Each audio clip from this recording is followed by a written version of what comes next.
true. I want to be a voice for Zion, to guide, to build and change the world while I am in my youth. Welcome into another Key of David podcast. I'm joined by Trevor the Key Keys and David the Lion Douglas. And we got Sir Lancelot with us as well, the fourth member of our broadcast. Lance, we're going to jump right into this. I got to tell you, we're going to talk about Book of Mormon geography. And for me, I've never really cared about Book of Mormon geography. I told people I don't care if it took place in a different realm or if it never took place at all and it was just a channeled work. I believe it anyways, but I'm starting to realize that most people need to have evidence in order to support their belief. And so, as we've gotten into this Book of Mormon geography, Lance is showing me some things, and I'm going, well, those look like places from that they date to the proper times. They look like something that's important. And last I checked, I'm not seeing these things in Tennessee. And so, Lance is really he's read your comments. He's read your comments. And he's ready to rip. He is ready to talk about where Nephi's temple is, and he is going to make the argument, like an attorney makes an argument in the courtroom, that Nephi's temple is Monte Elbon. So with that, Lance, I'm going to turn it over to you, and let's go ahead and tell people who think it's in Tennessee that maybe it's not. Yeah, so let's hit it. I'm gonna get a little confrontational. And hey, if you are watching this, like, go ahead and get confrontational back. You know, like hit your evidence in the comments. Convince me. I'm totally open to where the evidence and the spirit points. You know what I mean? So if you've got evidence, drop it in the comments. Like, convince me. I'll be convinced. Like, if you can show me more than I'm going to show you, then hey, I'll join your team. But there's two like this entire episode is going to be built on kind of the comment section of we just did our little blurb to invite people. You know, I don't know if we really care if people are going to Mexico with us. It's going to be an absolutely amazing experience. And I know that we'll get people going through the years. But this first time is really just going to be like going and checking things out. If people want to come, that'd be awesome. That's cool for them.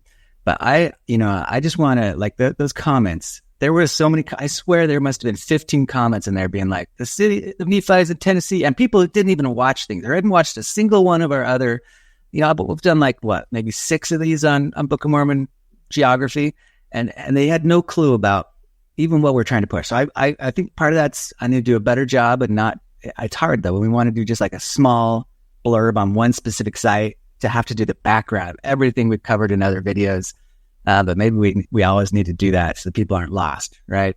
So I'm gonna answer a bunch of the questions that ended up being in the comments, and I'm gonna blow your minds, and I'm gonna convince you and put this down forever. Like, if you think the city of Nephi is in Tennessee, you have your head under water, just like that site in Tennessee. I'm just gonna tell you right now, I'm gonna just put smack down. I'm sorry, that's not Christ-like. Like, convince me. Give me one shred of evidence. Like one shred. It'll be hard because it's all underwater. Exactly. Well, they explored it really well before, so there's a bulletin. You can read the bulletin. I read it. I know none of you did that left your comments. It's down right now. I was going to show it during this video, but archive.org is down. But anyway, we'll show pictures of it, and we are just going to go all through all this stuff, and I'm going to convince you, or you convince me in the comments. If you've got more evidence, go for it. And don't leave a comment until you watch the whole video, though. Don't go sitting there in the comments and being like... I love what he just said there. Did you pick up on that? Has anybody ever seen Rocky? And he's like, go for it. That's what I felt right there. Go for it. I'll bust you up. Go for it. Go for it. This is Lance saying he's Rocky, and he's saying, go for it. Yeah, I'm saying bring it. All right. And okay, so let's back up and let's build on a relationship of trust here and mutual admiration. Y'all know that I love the Heartland model. Y'all know that I love all the models. Okay. I love the Mayan models, which I call them the Mayan, not the Meso, because they're really just the Grijalva and the stones. David, you gotta cut that one too, and then send it to Lance's wife. I love all the models. I love exactly. Bring me the papers. Bring me your papers. Okay, we're gonna go to Yelp. Okay, so I love the models. I'm not really dissing on anybody's model because, like I say, my model is continental, just like Joseph Smith's. If you haven't seen our video on all the Joseph Smith quotes, if you haven't read my article on Joseph Smith quotes, read them. Okay, we've got all these heartlanders who just like hold on to all the Joseph Smith quotes in the heartland and then dismiss the South American landing quotes. They dismiss the Mesoamerican quotes. Oh, that wasn't Joseph Smith. It was Wilford Woodruff. He didn't know about that. Anyway, there's so much. Watch our videos. That's baloney. And then we got the Meso people, all right? The Mayan goes, and they're like, hold on to all their quotes. And they're like, oh, well, we're going to dismiss the Camorra. There's 2 Camorras. We're going to dismiss all the hills of the Nephites and all the Self mound. And we're just going to come up with mental. I wish I had an illustration like of these little figurines, the Olmec dancing figurines where they're contorting their body into so many like crazy shapes, because that's what y'all are doing. Mental gymnastics. You're contorting things this way so that your model can work. We're going to make a lake. We're going to make the entire western United States the ocean before the time of Christ, because we found a picture on some geology site that showed the Cretaceous Seaway and we don't know anything about it, but hey, we're going to make our model fit by just rearranging all the continents and rearranging all the sea lines. And all right, you can tell I'm confrontational, but like I say, go ahead and hit back after you watch it all. We're going to end this together. We're going to end this on a good note. So even though I'm provoking y'all who are watching, especially all you who left comments and said it's in Tennessee or it happened in North America because you didn't even know our entire model. This is for you, right? This is for you. Putting the smack down. But we're coming back. We're gonna make friends by the end of this. Love it. Okay. So first of all, realize continental model, Joseph Smith. It definitely is. Don't just hold on to part of them. Like take them all. That includes the Southwest. Watch our video on it. Okay. We believe in the continental model. We believe that things happened in both the North and the South, both in Mesoamerica and in the heartland of the United States. Okay, so let's move on a little bit more. Let me share my screen really quick. Present here, share to the entire screen. I love that Lance knows how this thing works. Like he knows how our system works. We have other guests on, and it's like this big challenge. But Lance, like nursery, like what is going on here? Okay, these are the evidences I'm going to show you. I'm going to just walk through them, and then we're going to actually go into some detail. And like I say, you show me some evidence, okay? So I'm going to show you that these sites in Montalban, all of these points, right? And these are just like, there might be 2 or 3 of them in here, but I've seen a bunch of people who, point to other sites, and they give a bunch of evidences that just like are regional. They're not for the individual site. And they could apply to any site in the entire region, right? Camino Juyu is a great example. That's the Book of Nephi or the City of Nephi for most Mayan land models. Like at least it fits as far as the dates for the most part. But almost all the other evidences those people put there, like they work for any Mayan site. They work for Zapotec sites. Okay, so put together your list for anything else. Let's go through this really quick. Okay, so this is all pointing toward the idea that I know where the City of Nephi is and that it's dang obvious and that it's amazing. It's all there. Solomon's temple is there, right? So the site, it's built on older tradition of Egyptian and Amalekite language, culture, astronomy, observations. We're going to go through why there's Amalekites in the Book of Mormon. The Amalekites are an old world people. They lived in the Phoenician coast before the time of Moses, right? We're going to talk about that for a second and how they came over to the Americas. And it was the remnants of them that are always giving problems to the Book of Mormon people, the Amalekites. Okay. It's in the archaeology. They're here, and they even stretched up into the heartland in North America. They include all the heartland evidence. It's kind of cool. So Ishwishochito, we talked to him in other videos. He has a background that talks about how important the Zapotec area is, especially in conjunction with Cholula. And we're going to talk about the climate, how it totally fits in with his continental model. He had a continental model. Like the history is there. So I've got historical evidence. I've got archaeological evidence. I've got the Book of Mormon geography. We're going to talk about that. We had all these people like trying to make Nephi fit up into North America. And it's like, well, where's the West Sea? There's no West Sea. Like it does not work. You need to watch my videos. We're going to go into detail on how it does not work because of the West Sea. I'm not going to be nice. I'm going to lay the smack down and, hey, you like consider my evidence. Don't just like be like, oh, that's not true. Like go, I want to prove this guy wrong. I'm going to actually read it and then reply in the comments, guys. Okay. Hey, Lance, if we have somebody that's like, I've got all this evidence in the comments and they want to come on and have a discussion, their evidence, your evidence, would you be down to do that? Full on, definitely. Okay. So there's an invitation to anybody out there that thinks that they have adequate information, factual information, and you want to come on and have a discussion, present your information. Lance will present his information. I'm happy to be a fair moderator. Trevor and David as well. We will moderate this, but I welcome it. Listen, I've been on Lance's site. Honestly, I don't know anybody that's done as much research as Lance on lots of topics. But I'm willing to be a fair moderator. And so think you have something, post in the comments. We'll set it up. It'll be awesome. Yeah. And we can have a great discussion. We don't have to debate and be confrontational. We can just totally discuss it. And I've already seen some people drop their models in the contents, in the comments, and it's like 4 pages. But almost always it's like people want to change the shorelines. There was someone who tried to make his case for the Book of Mormon happening in Africa. I mean, it's like the Malaysian model and all. Whoa. Like, we're going to go through all this stuff. You're going to say it happened in Africa. I'm going to have a hard time having a discussion with you. Okay. I'm sorry. There's some models where, like saying the earth is flat.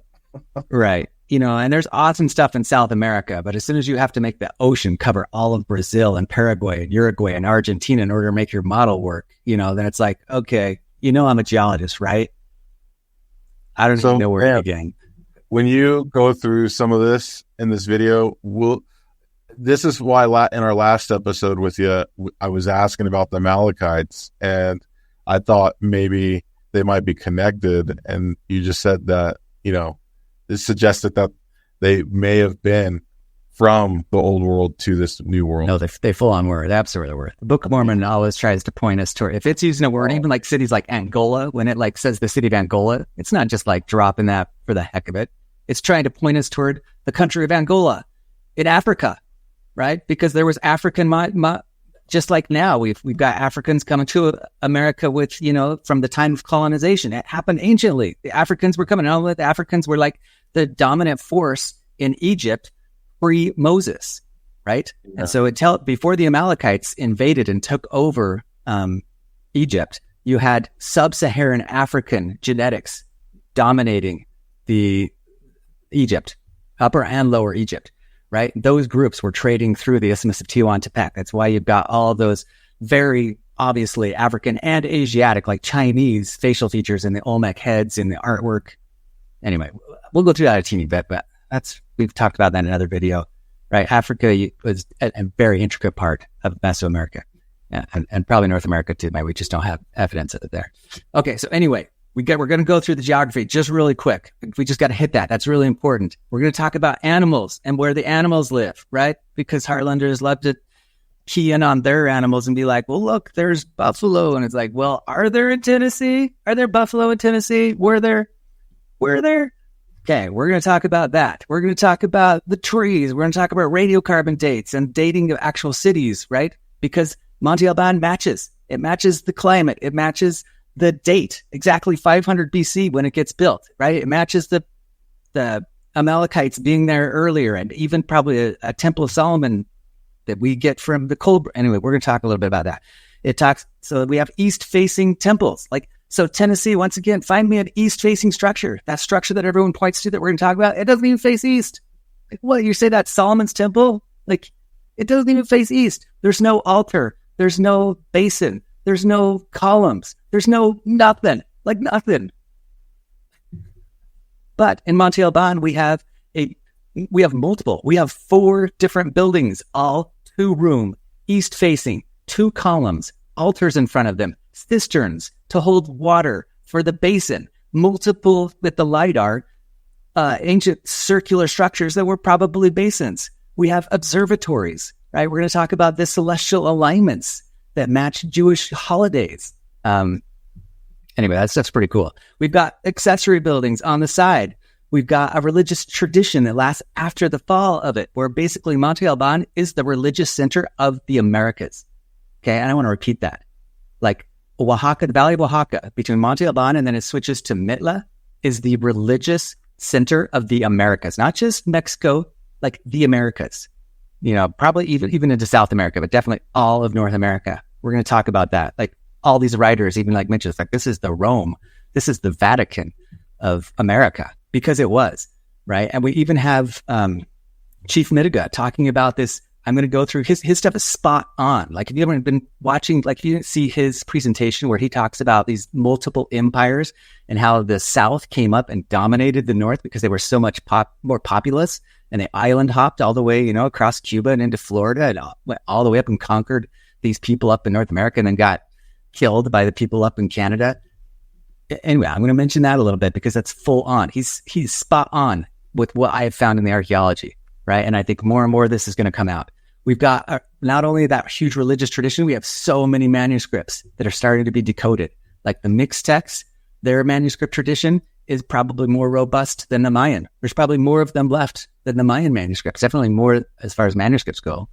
I mean, okay, so we're going to talk about that. We're going to talk about the tombs, these massive tomb systems. In Monte Alban, there are over 250 tombs, right? In Mitla, there's more than 100 there too. And a huge mysterious thing where there's a sealed off underworld where there could be hundreds of tombs still to be found, right? This massive underground cave system where they literally, anyway, we're going to see pictures of it. Absolutely unbelievable. So show me that in Tennessee, right? Show me anything in Tennessee, for real. Okay, so we've got prisons that we find in Monte Alban, just like it talks about in the land of Nephi. We've got a no man's land where we know there was two different groups that were warring against each other. The archaeology totally vindicates the idea that there was two kingdoms and they're totally warring. And they create this buffer zone between them, and they're part of a larger warring system where you've got this northern and southern warring state that match perfectly with the Nephites and the Lamanites, right? We've got an earlier priesthood cult. We've even got a paper I read where they talk about how that they were very egalitarian, but for some reason early in their system, they started practicing polygamy in a couple of their tombs. They find this aberration where there's these random polygamous burials that are very out of place. Just like talks about in Jacob, what the heck is the chances you find that in the archaeology? Is that a coincidence? Maybe, I don't know. It's bizarre, crazy, right? You've got Egypt writing, the very earliest writing in all of the Mesoamerica. Where is it at? The Zapotecs, right? They developed it even earlier than the Mayans, right? Unless you want to trust the Mayan glyph they found in a cave. Try carbon dating something in a cave. Anyway, okay, we'll talk a little about that.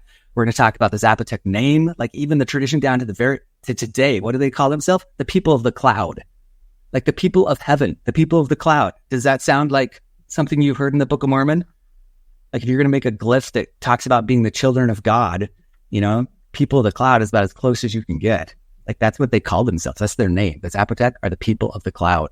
And the cloud is associated with their rain god, right? Look that up in the Bible, how many awesome references there are to God and the idea of the harvest and the rain and all that. Okay, so we talked about the tombs, we're going to talk about the Quetzalcoatl cult, we're going to talk about creation myth, anyway, all that. There's so many things. So like I say, if you want to bring me Tennessee Temple that we're going to talk about, just show me one thing, one good thing that actually matches with the Book of Mormon, because there isn't one. The time doesn't match. The direction doesn't match. There's no columns in the temple. The temple is made out of wood. There's no altar. There's no base there. All right, let's jump in. Okay, I've harped enough. I hope that now I've gotten people mad. Now they can do some studying, get you mad enough to actually do some reading. Go to prove your point. So let me ask you a question. Why are people contentious about this topic, Lance? I'm curious why people are contentious. Why do you think? So I'm going to tell you, I think it's just because we're all bored. I hope that we'd all just give each other a great big hug and say, love you, brother. Let's go do some service together. This doesn't even matter. None of us care. It's just something fun to argue about. Like a bunch of children at a playground. That's a great answer. I'm going to tell you right now, I'm so passionate about this, but really, let's get real. It doesn't matter. What matters is that we build Zion together. All right. And hopefully any guest we have on here that wants to prove their point, we're going to get into this lively argument. We're going to piss each other off, and then we're going to give each other a big hug and be like, none of this matters. Seriously doesn't. Okay. But one thing that I think, let me get to the very first slide, because this is kind of interesting. I think that it fits in, right? So we all know here in First Nephi 14, 6, and 7, right? When it's talked about the marvelous work and the wonder, right? We know that the restoration of the gospel is a marvelous work and wonder. I'm going to posit that this scripture actually has to do with Book of Mormon archaeology and far more.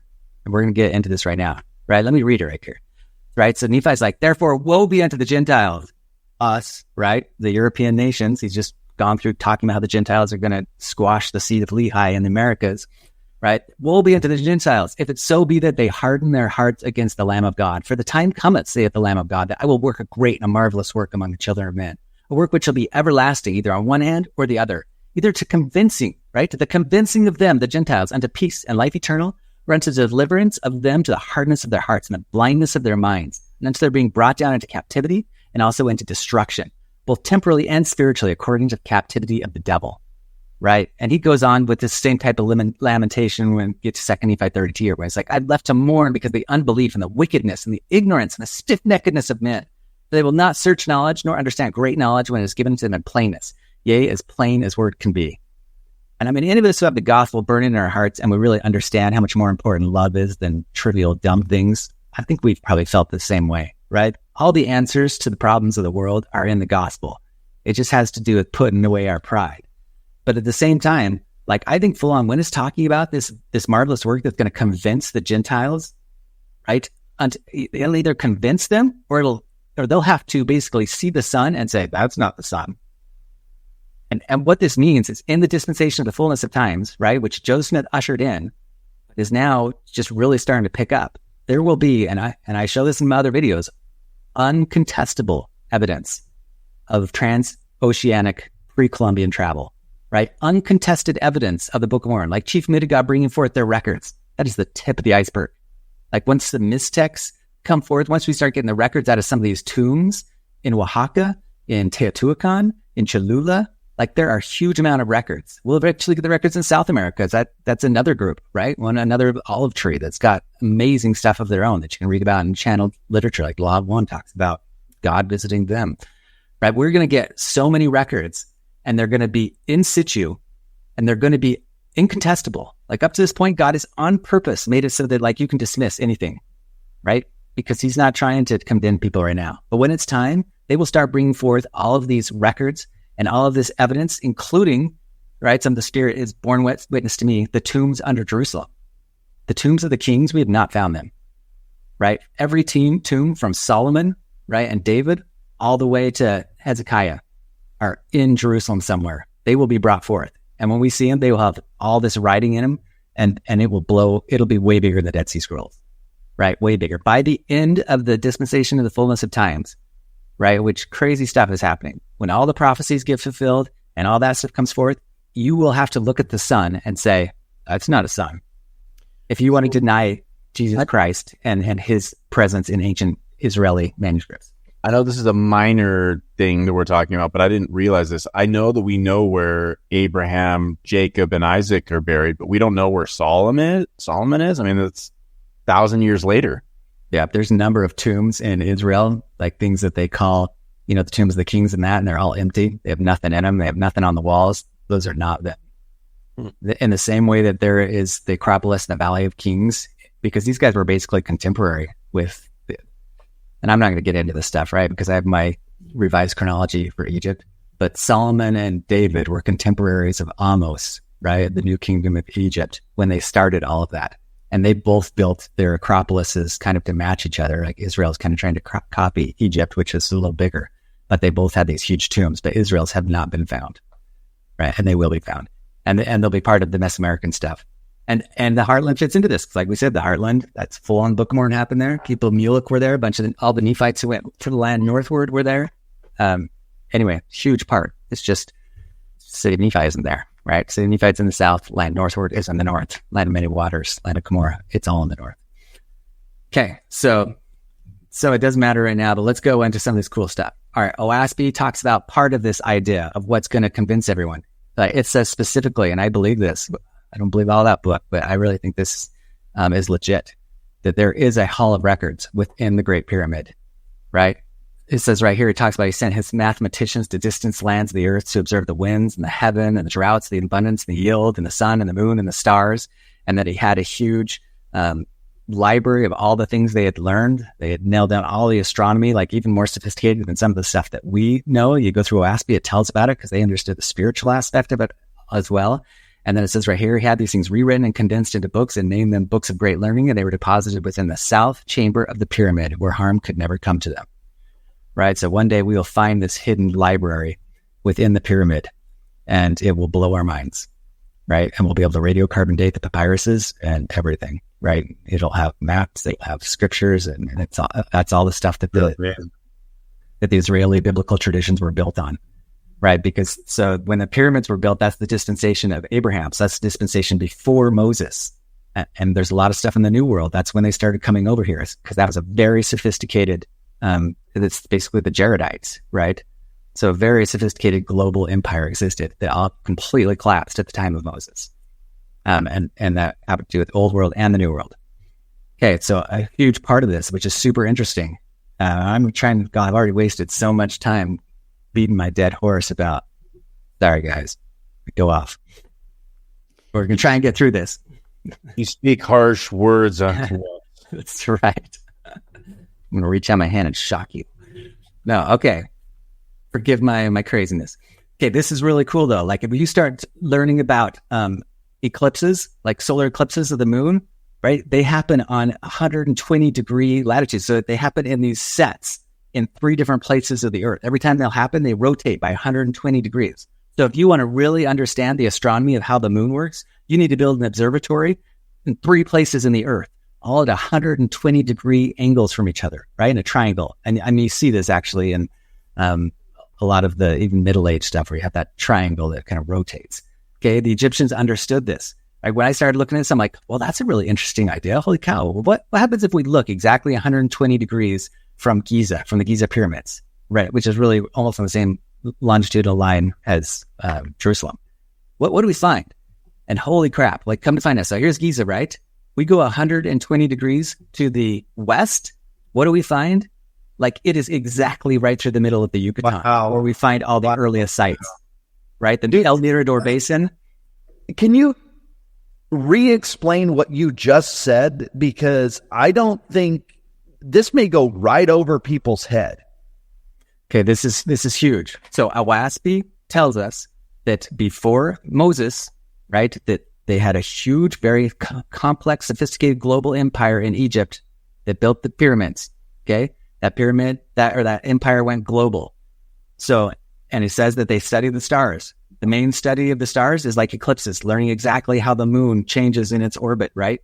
If you want to do that, you want to study eclipses, you have to study it you have to find 3 places on Earth because they happen on offsetted 120 degree nodes. So every time you have an eclipse, it'll happen at one node, and the next time it'll happen 120 degrees away from the Earth, or around the Earth. Next time, 120 degrees on the other side of the Earth. Next time, 120 degrees. It rotates by 120 degrees, right? So they always happen on these nodes. This is from NASA's site, right? Talking about eclipses and how they happen in groups. You can go, it's called the Saros cycle. If you want to go learn more about the Saros cycle, you'll see it, and you'll learn about the 3 nodes that are each offset by 120 degrees. If you look at the Earth and you say, okay, well, the Great Pyramids and Jerusalem are one node. Where are the other 2 nodes? There you go. So let's go 120 degrees to the east and 120 degrees to the west. And when we go there, we find all this Egyptian stuff, Egyptian and Israelite stuff. Like, what the heck? Holy cow. We go to El Mirador and all these sites going all the way from Izapa to El Mirador. There was so much.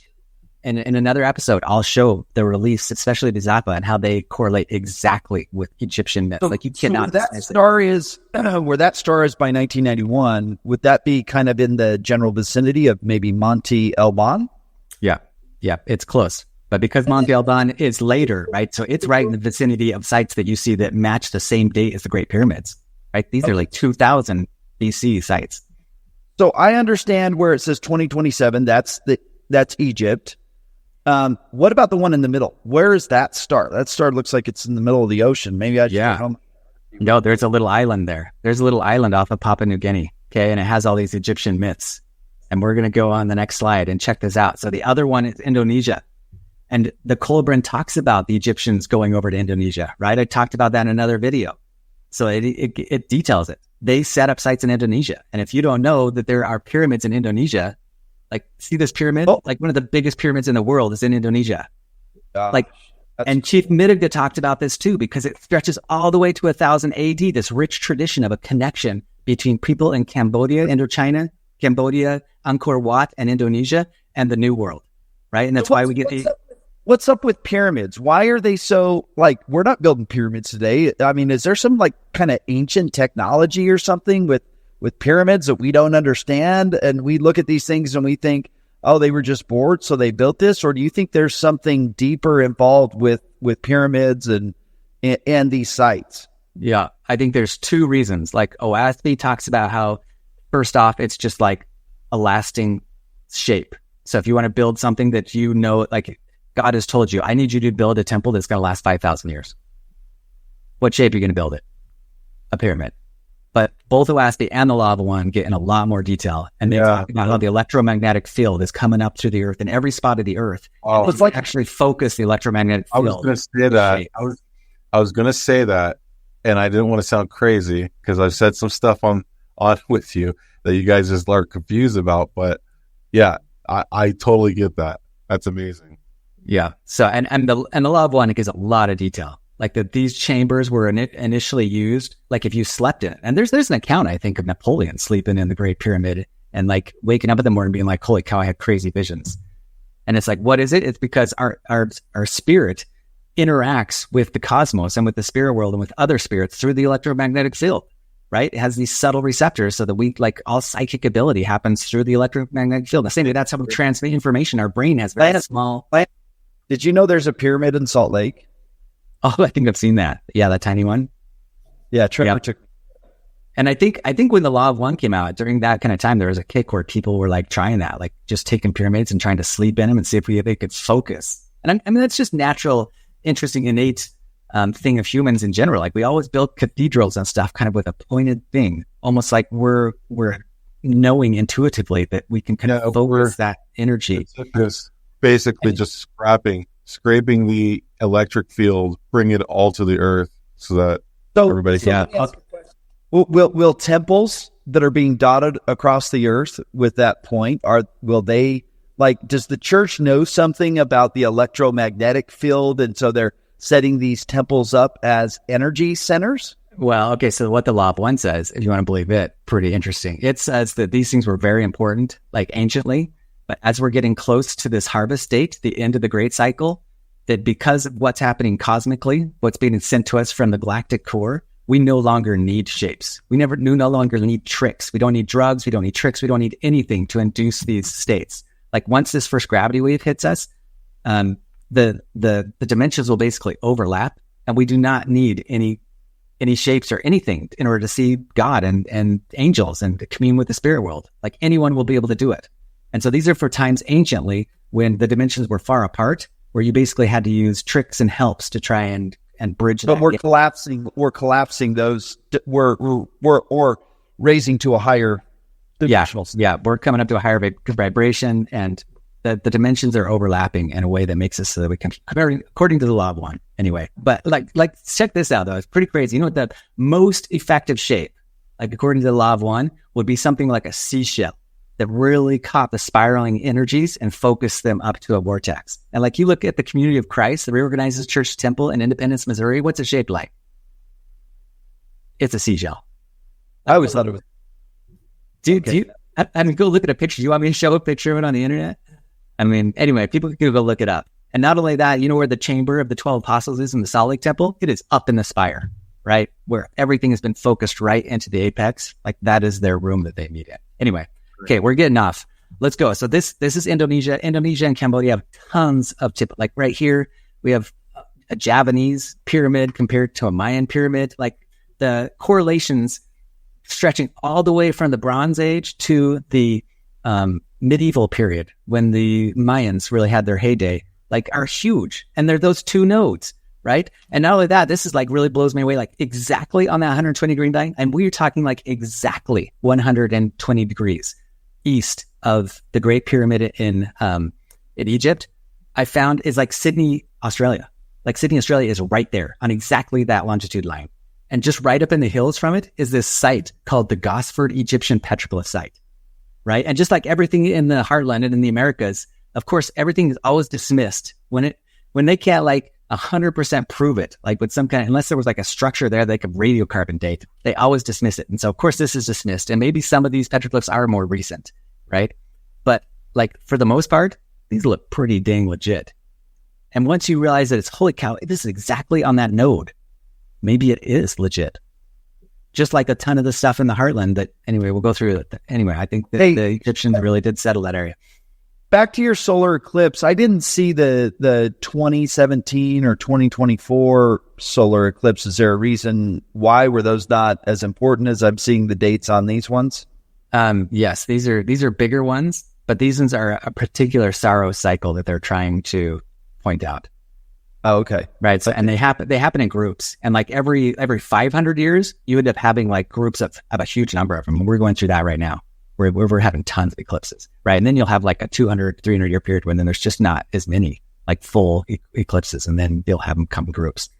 And it's because of the way that the astronomy works and what the Egyptians were trying to figure out, what we now understand. Anyway, you can go figure that. By the way, and I know this is like still 3 years away, we should plan again another trip to Egypt in 2027 to not just see the eclipse, but to go see all of the sites and do all of that. And so just so you know, for those of you who watch Zion Media, one of the things we intend to do is take and do these, what we call in the field, but we'd love to take people with us as a tour. It's just more fun when you got more people, and it creates a more unique experience. But put that one on the count, 27. I don't know what month, the day, and everything else, but let's start planning that one now.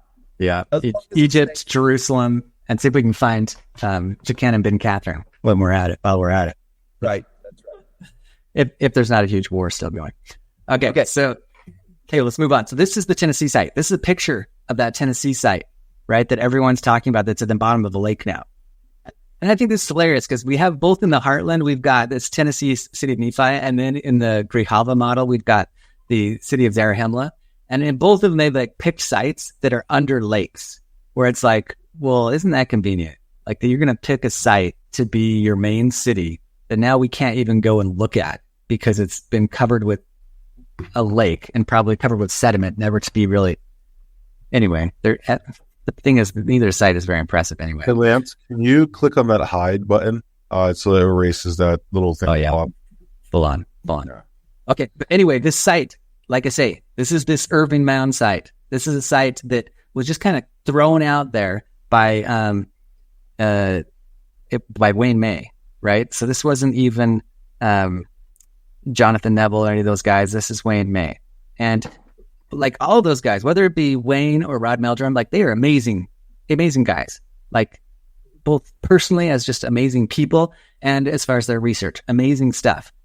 But if you really follow their stuff, they're not that hung up on individual sites. Like they really aren't.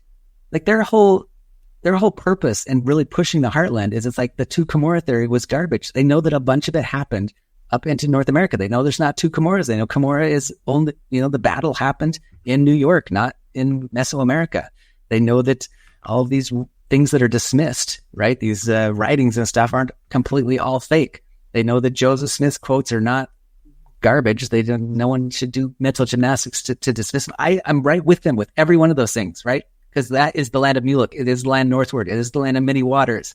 It is the land where the Jaredites and the Nephites were destroyed, right? It's just these individual cities that I want to bash on and be like, show me the evidence, people.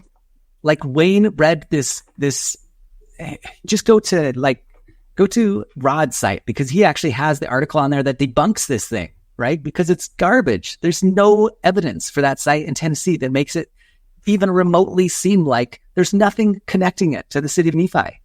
Like nothing. So why hold on to it? Not even the date, like the pottery and stuff that was found in there. Like this is, you can go onto archive.org and get Bulletin 118 and read about it. It's on there. And I've read it, and it's like there's nothing, not the direction it's facing, not 2 columns, not like the thing was a sod-covered wooden structure that wasn't even the right size. It's not even that big. It's not even that impressive. The only thing is that because there was a couple stones right here, these standing stones, right? This guy called them kind of pylons, and there's 2 different sites, and this is actually one of the 2 that sits, but the other one's pretty much the same. Because there was these stones, and they're literally like 2 feet tall. This guy thought, oh, well, there's rocks. That's really unusual to have rocks in a site in North America. That looks Egyptian. And he wrote this big article based on nothing other than the fact that there were rocks that seemed kind of Egyptian, right? But they're just like this. They're like 2 foot tall rocks. And I'd show you the picture actually out of the bulletin, but there wasn't any Egyptian hieroglyphs. Nothing. Right? Nothing. Zero. Zilch. This is why this makes me so frustrated, because it's based on nothing. It's based on a guy who saw some rocks and then made up a whole bunch of stuff, even though you can you can read the actual dig report now, and there's nothing. And so when people keep on repeating this stuff back just because they heard Wayne May say it, which I'm sure if Wayne was confronted with it, he would even be like, well, I don't know, maybe it is, maybe it isn't. It's not so important to me, like to find the actual city. His research is in other areas, and his research is amazing, right? And it does prove that the Book of Mormon happened up there, just not the City of Nephi. Maybe he wants to hold that the City of Nephi is there. I bet you if you pushed him on this, he'd be like, well, maybe it's another site, not that. Maybe Yatwa Mounds has older sites that just haven't been dated, that maybe the temple's there. It's a better candidate. There's actually stuff there. Anyway. Hey, Lance, one of the things that I talk about this, I mentioned earlier about contention, and it's important for people to understand this. There's also money involved. People are donating.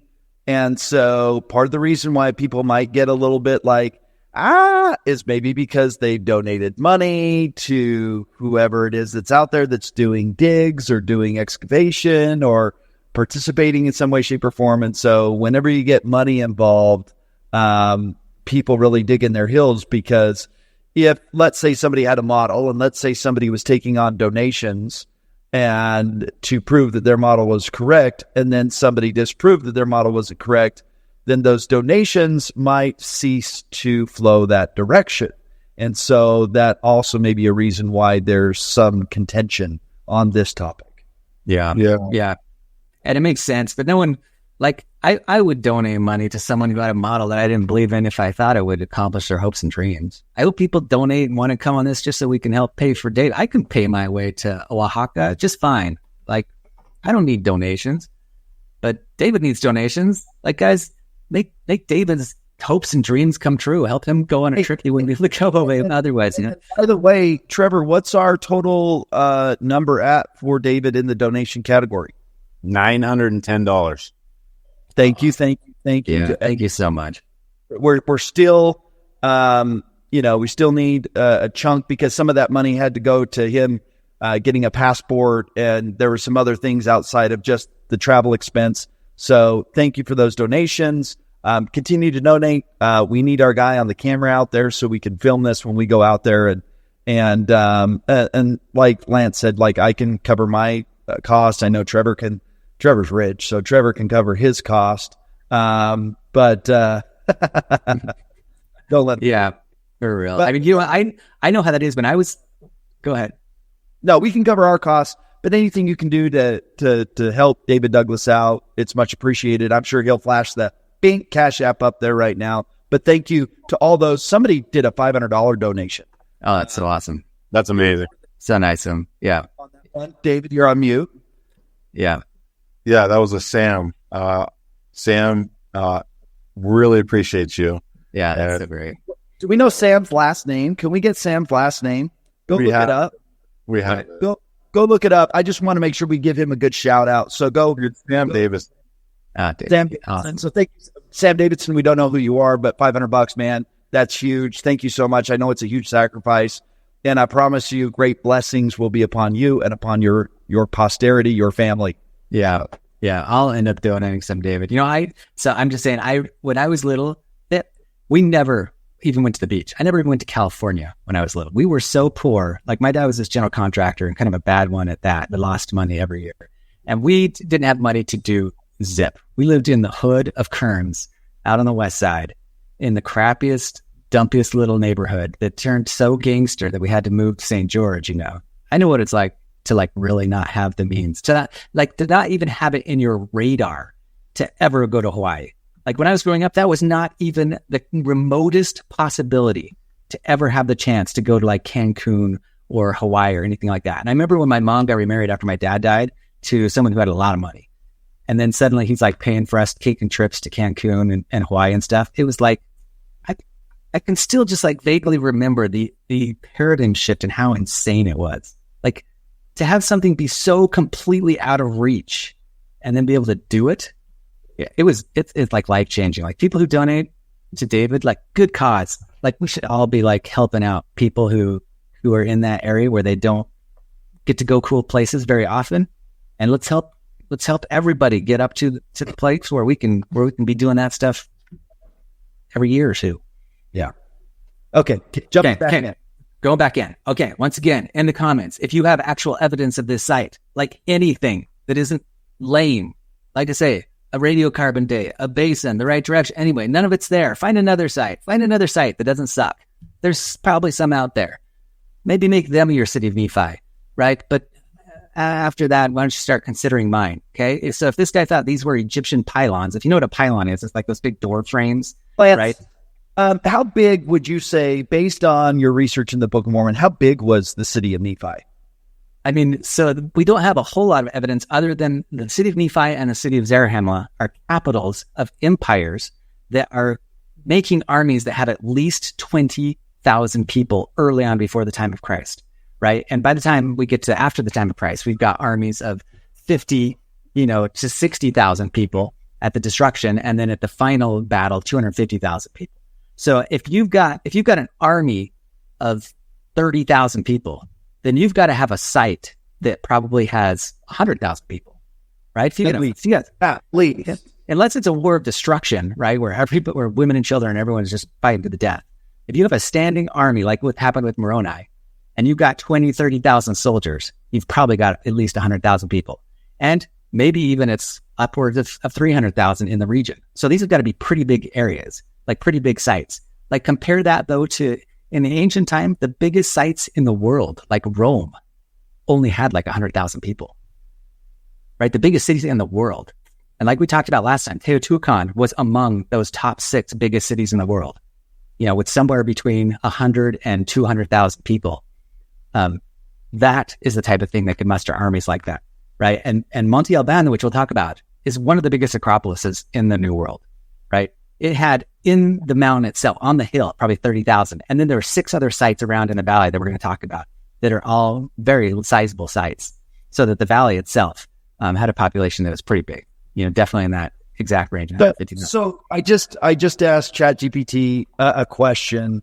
It appears in all the reserves in all of our military in the U.S., we have 2.86 million. That includes people that are not fully participating. But those that are active duty, 1.3 million. So if you just do some comparison to understand what a 50,000 person army would be or 250,000 person army would be comparative to today, like we're talking about, we got 300 million people and 1.3 million are active duty. So like from a percentage standpoint, you can start doing the math. I mean, I think we're talking about a lot more people than we understand living in these places, in these cities. Yeah. I mean, populations are hard. They're difficult. Every study is going to give different metrics. The army of North Korea is as big as the army of like the U.S. almost. Everyone ends up getting conscripted. They're hard to determine. Right. That's true. But yeah, let's just go off of like general idea. These are pretty big cities. Okay. I'm going to go back the idea that he decided this was an Egyptian city because of the pylons, like the door frames that were, and there aren't any real rock ones. Like, look, they're just a couple of rocks on the ground. It's just a couple of rocks. Build that? How did they even begin to, like, going back to that? That looks like just a bunch of rubble. But so, yeah, we're going to compare here. This is Egypt and Malta compared to Oaxaca, Monte Alban, Lambateco. There's multiple cities in the Valley of Oaxaca, all right next to each other with megalithic construction, right? We're talking like 20-ton rocks building their door frames. Like, you want Egypt? Go to Monte Alban.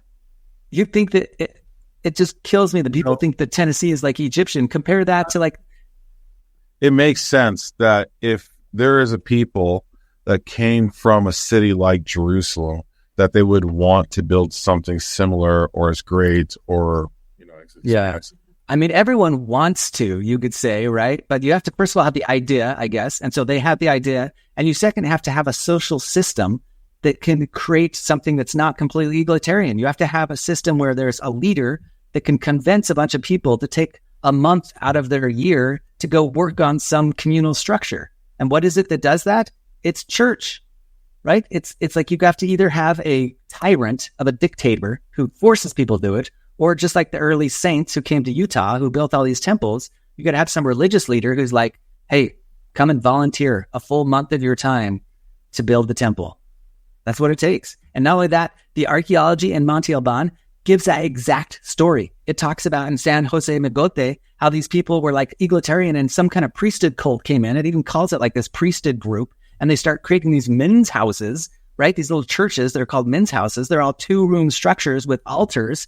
And these men's houses and the priesthood structure starts convincing people to build these unbelievable megalithic structures, like where they chisel the whole top of the mountain off and build tombs, like I say, 250 tombs, like Egypt type things. Like you can hardly tell the difference between Egypt and some of these things. They're so impressive. Like here's another one. Look at the lintel on this door in Monte Alban with the earliest writing. So not only does it match time-wise, like we're going to go through these things one this time. That is Monte Alban. What I'm looking at right here, that is on top of that mountain. Yeah, look at that. With writing, hieroglyphic writing. Compare that to Egypt. We're on the top of all their lintels. They always made sure they made these single stone door lintels with hieroglyphic writing in them, right? And this is Monte Alban. Yeah, show me that in Tennessee. Show me that in Georgia. Trevor, you're on mute, but I need to hear what you're saying. Seriously. This is what I was laughing at. I was just watching David.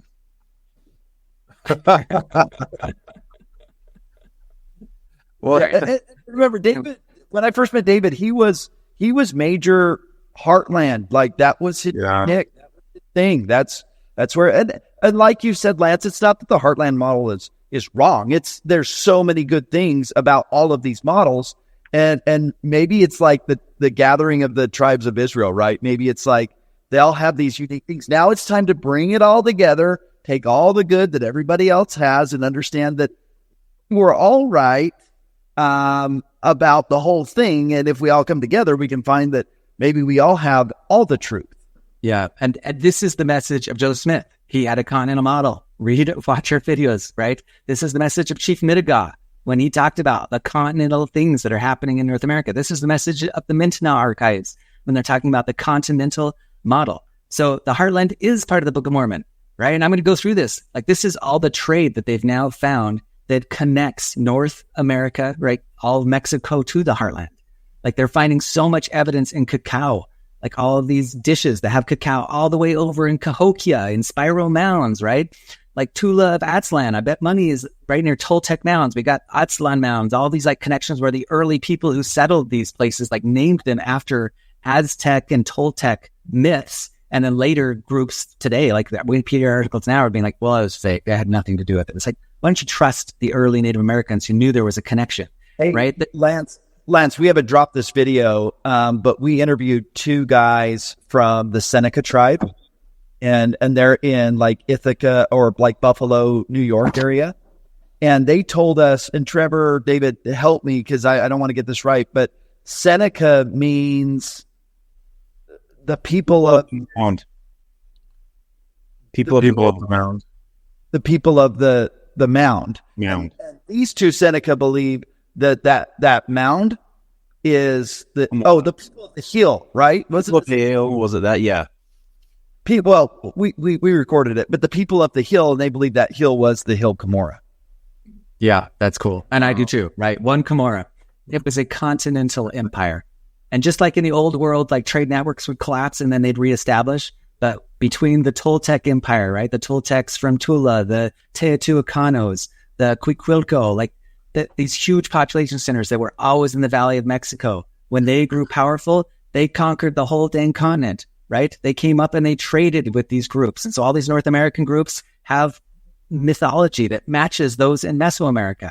And this is part of the marvelous work and the wonder that's going to happen, right? The Saints are going to unify with the people in Mexico because that is the seat of Lehi. The Native Americans in North America are the seat of Lehi. The people in the Southwest are the seat of Lehi because all their trade came through the Southwest, right? Cahokia is awesome. It could actually be part of the Book of Mormon in my secondary timeline, right? Where you have the Lacuna, spiral mounds, Toltec mounds. If you haven't seen like all of the plates that they have in there and how they match Fatima's hand, even from the old world, right? Anyway, I'm not going to go through my whole model now, but it goes all the way, just like Chief Midiga said.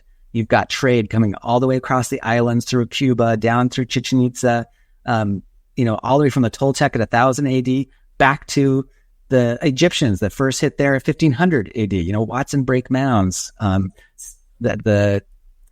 is the huge one right on the Louisiana border that's shaped like a circle? Someone could put it in the comments. Just slipped my mind. But there's so many awesome things where they're finding so much trade. They went all the way from one continent to another. Let's stop making our Book of Mormon models, these tiny little pocket models, whether you're like a Mayan land and it all happened in this tiny little pocket, or whether you're a Heartlander and you're saying it all just happened here. Like, get that out of your mind. It was continental. It was continental. It was continental.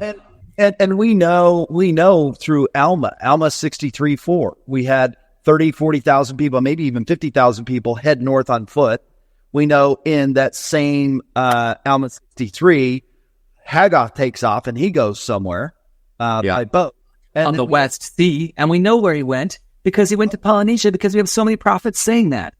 On the West Sea. And then we have Corianton on what sea? Yeah, on the East Sea. Yeah, he's going up the Gulf. So use your cursor to just kind of explain where, because those three groups in Alma 63 go places. Yeah. And they take information that they had from wherever it was they left, and they use that information to build whatever cities they're building. Yeah, it says Corian when it doesn't give a detail of where Corian went, but we get from the Mintanah archives that he went up the East Coast and he goes up the Mississippi to the cultures that are all the way up here by the Great Lakes, right? And then in the Book of Mormon, though, it says specifically that Haggoth went up the West Coast. And it's like, well, what do you mean he's going to the West Coast of the lakes? How can you be a Heartlander and with one part of your mouth, you're like lauding and first of all, denigrating the Mayan land people, saying, how come you don't believe the prophets? There's so many quotes about the prophets talking about, not only the area by Independence, in the middle, but all the way up into Cumorah. Why are you not believing the prophets? But with the other side of that exact same mouth, they bash the prophets and say, oh, well, when they said that Haggoth was going to the Polynesian islands, they were mistaken. Like, what the heck? Make up your mind. Do you believe the prophets or don't you? So if they went, if Haggoth was on the West Coast and he's going, to the land northward, it says from the West Coast, and somehow gets blown off course, like the early prophets said, to go and visit Hawaii and all the Polynesian islands, of course he's leaving here from Mesoamerica. He's not going to get there from Lake Michigan. Like, what the crud? Your logic is just... So that's a really good point. So post in the comments, how does Haggoth get to Polynesia from the Great Lakes? Yeah, he doesn't. He does. So then they just have to do mental gymnastics again. The argument as being a Heartlander, if you were asked that question, how would you make that argument? He's thinking about it. Yeah, actually. See, David doesn't even know. So anyway, so make this big, study all my little notes here. There's so much cool evidence as far as all the trade, like the McCoffin. I just want to give something more to your point, Lance. And, Mm-hmm. and again, what really converted me to a continental model was the Nemenha record, being able to read the descriptions. And then seconding that was Chief Midiga acknowledging the Aztecs. And so when I was already prepared for your model, but when you look at, if you're a hardcore, Heartlander, that the Lamanites took the lands basically of the first cities, including the city of Nephi. Zenith and also King Noah, they all settled within the lands of the Lamanites. And it would make sense that they were all in Mexico pretty much until Moroni changed the border, and got it back to where it was or got it to better. Read the Book of Mormon. Well, Moroni is from near the land of desolation, right? He's there in the Hill Shem where he's getting talked about the records from Amaron. That's all up near desolation. In my model. Oh, right.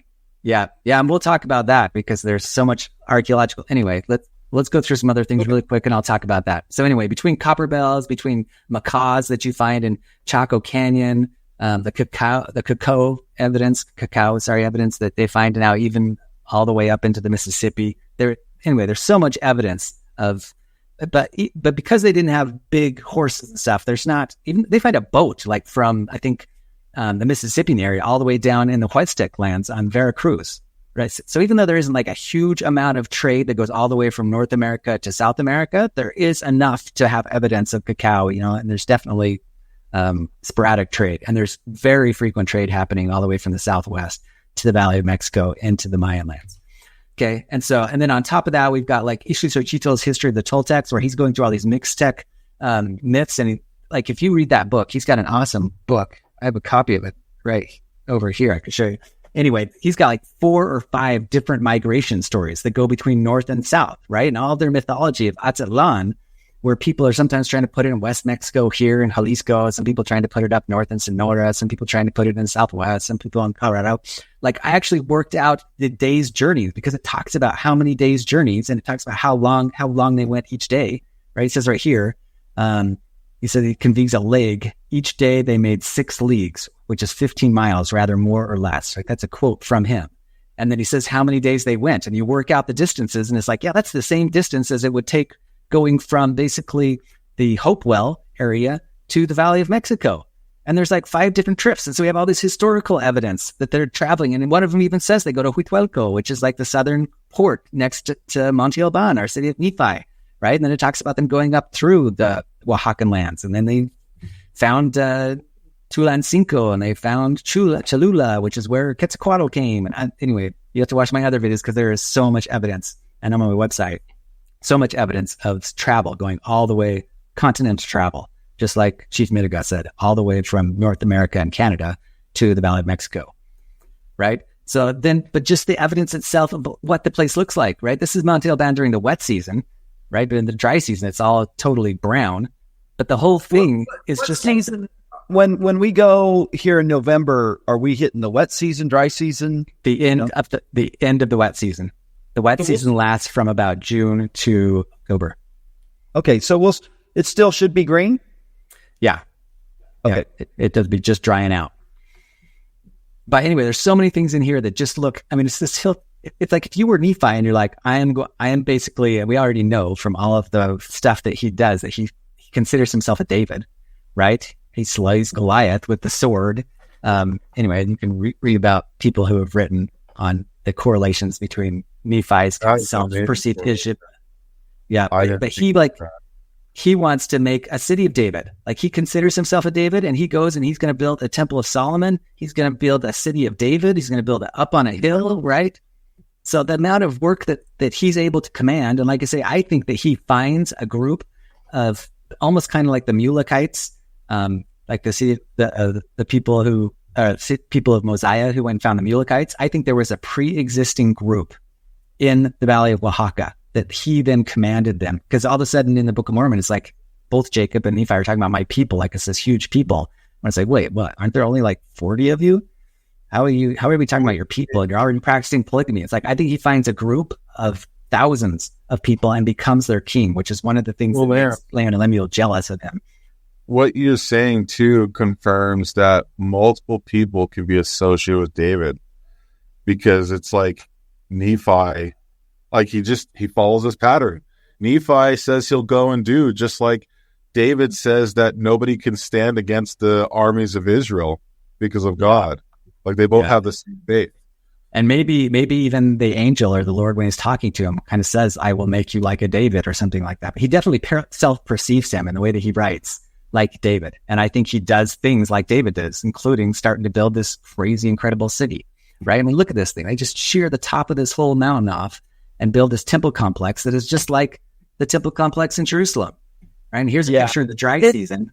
And you got to imagine too, as you bring that up, I mean, David was probably a huge figure, if Lehi, Nephi, they're at the time of Jeremiah, I mean, David was, probably a celebrity type of figure in lore for those people at that time. So it would make sense that he would, sorry, I haven't done my hair today. Well, go. That looks good. That's the live view here. But anyways, that makes sense. That's pretty cool, the comparison that you make there. Oh, there's Trevor.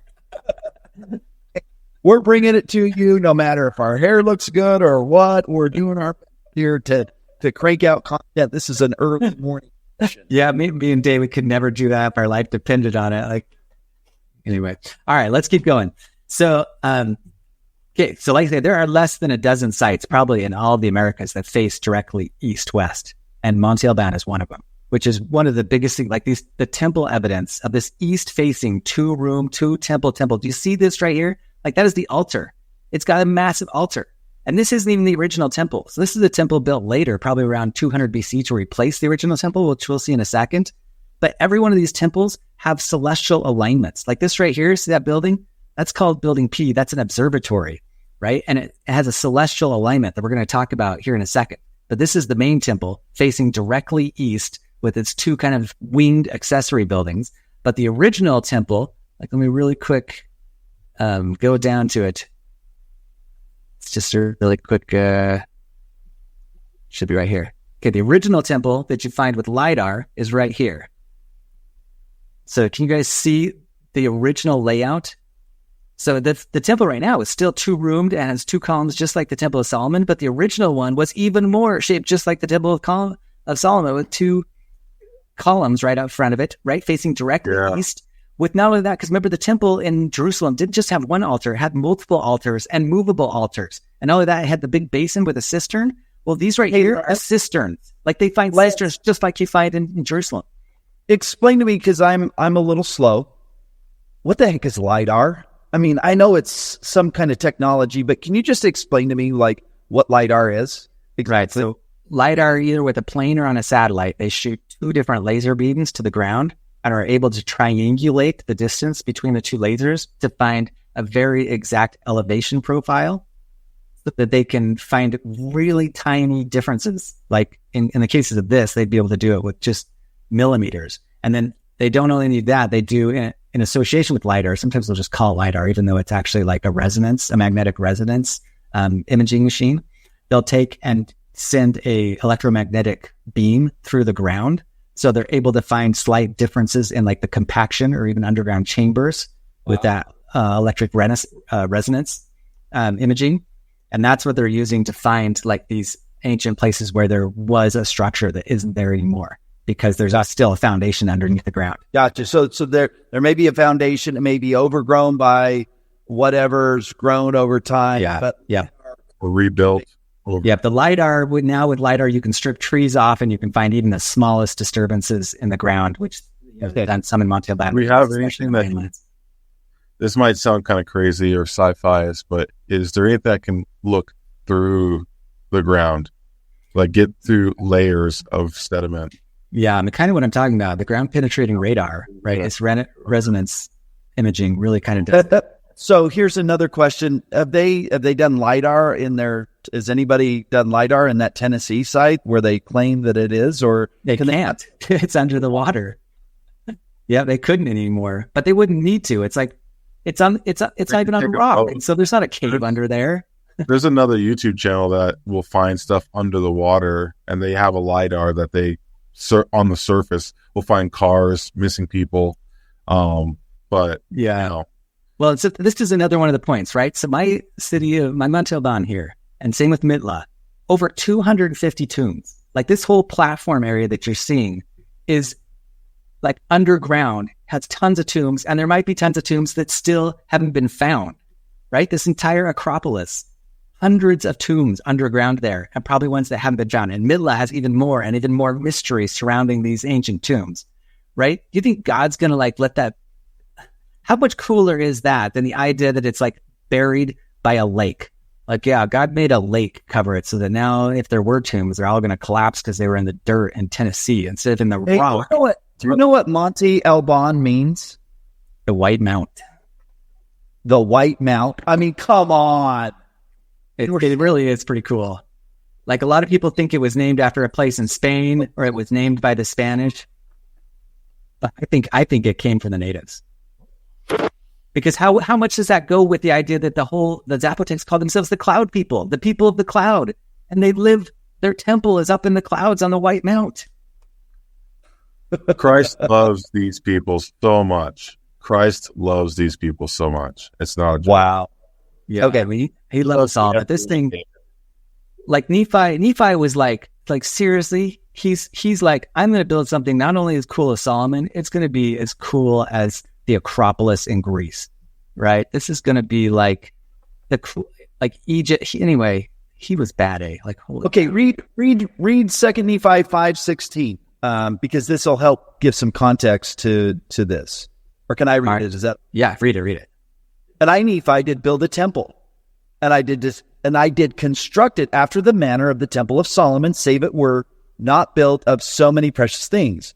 But the manner of the construction was like unto the temple of Solomon, and the workmanship thereof was exceedingly fine. I thought I saw some comment where somebody was like, no, he didn't build it like the temple of Solomon. He didn't have all of the materials, so it was... Did you read that comment? Yeah, he said something because there's another verse where he says, I did teach my people to build after exceedingly fine wood. And he's like, look, it doesn't talk about rock there. It only talks about wood.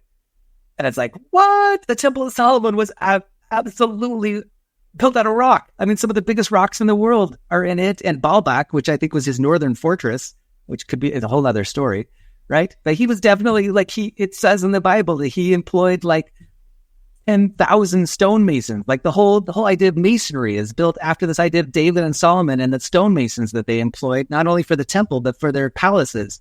So the idea that you're going to say, oh yeah, Nephi didn't use rock.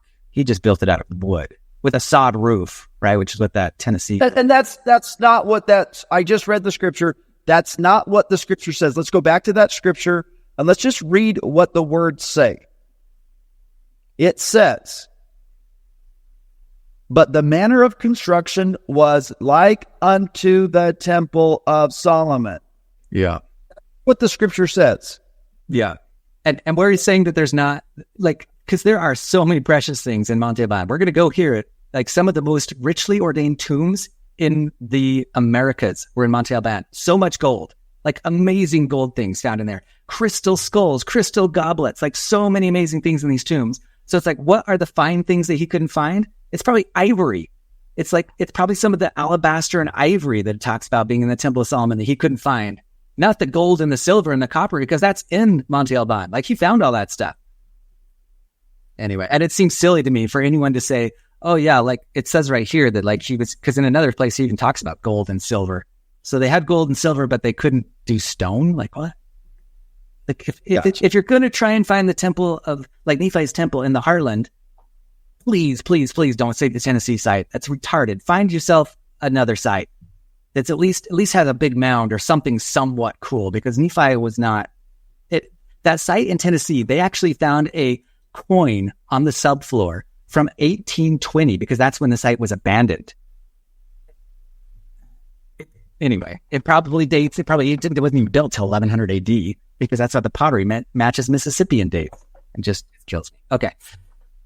I'm going to try and stop beating that dead horse. I hope that you're all convinced. Okay, here's another thing in Monte Alban. Just notice, let me show you really quick.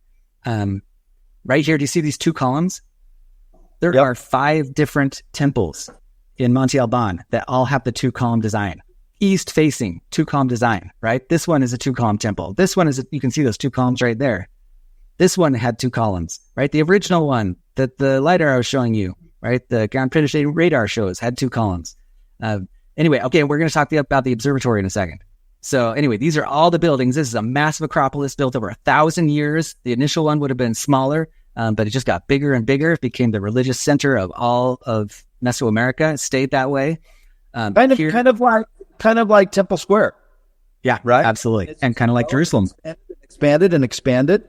Yeah, just like Jerusalem. And not only that, they call this the Vatican of the Americas, because all the way into Spanish times, there was a high priest that lived in Mitla. Read about the high priest in Mitla and his catacombs. They completely decimated his priesthood cult and then built a big cathedral over it. But they're trying to unearth that stuff now, because there's supposed to be a bunch of writings. They have this huge writing tradition combined with the Mixtecs. Okay, but anyway, I'm going to jump through a bunch of this other stuff. So this observatory goes through a zenith tube. So we know that the Temple at Jerusalem was built on a threshing floor, and the threshing floor was important. All the threshing floors were basically astronomical observatories because they wanted to be able to tell when the spring and harvest time were. And so Solomon, and probably Moses before that, but they turned it into a huge religious system, right? And they made these holidays in the spring and the fall. You've got the spring festivals and the fall festivals, Passover, Festival of Atonement and such in the fall, right? And then you've got Pentecost, 50 days after Passover. So you've got all these important dates that have to be on exact astronomical alignments, the moon being key in all of that. And so you have to be able to know exactly when the spring and fall equinox are and then be able to track the moon over that. So you would need things to track those. Well, lo and behold, here in Monte Alban, you've got this observatory and a zenith tube to tell you those exact things. And they're some of the only ones in Mesoamerica that date, like probably the only one that dates from 600 BC, right? The other ones like Xochicalco or Chichen Itza, like they're like 1000 AD, they're Toltec. But at 600 BC, like check out this, let me find the zenith tube. Let me just really quick go to it. So what this azimuth or zenith tube is a hole in the ground that, where is it? Because it's so cool. Right here. Can you see that right there? Yep. You see the light coming through? This is underneath this temple right here. There's a little hole right in those stairs. This is Monte Alban. Light in. This is Monte Alban. So twice a year, right, at the localized equinox, right, when the sun is directly above, it lets sun through this tube to let you know that the exact day, right, that the sun is directly overhead. Right. So then you can do your astronomical calculations. And like I say, there's only a couple of these in all of Mesoamerica. There's one in Teotihuacan, there's one in Xochicalco, there's one in Chichen Itza. So most of them are late. Is the only place you would learn that is Egypt? Like you would have had to have been in and around that Jerusalem, Egypt area in order to know that. I mean, if like a secular scholar would just say, well, the Mayans discovered this all on their own, right? Because they don't believe in transoceanic travel. But once you see the evidence, which you've done in other videos of the transoceanic travel, right, especially in Izapa and in La Venta, then you got to be like, oh, wow, yeah, that sure seems like there's probably Egyptians who have a higher knowledge at 2000 BC that are coming to the New World and setting up these astronomical things. And then the fact that this one tracks Capella, right? So you can read about this. You can see right here that the observatory goes right over that azimuth tube, right as Capella is rising. And Capella rises at the same time every year, right about the time of Pentecost, right? And so between, like, basically if you have an east-facing temple here, that's going to help you find the equinox perfectly, right? When the sun goes exactly east, it's going to be the equinox.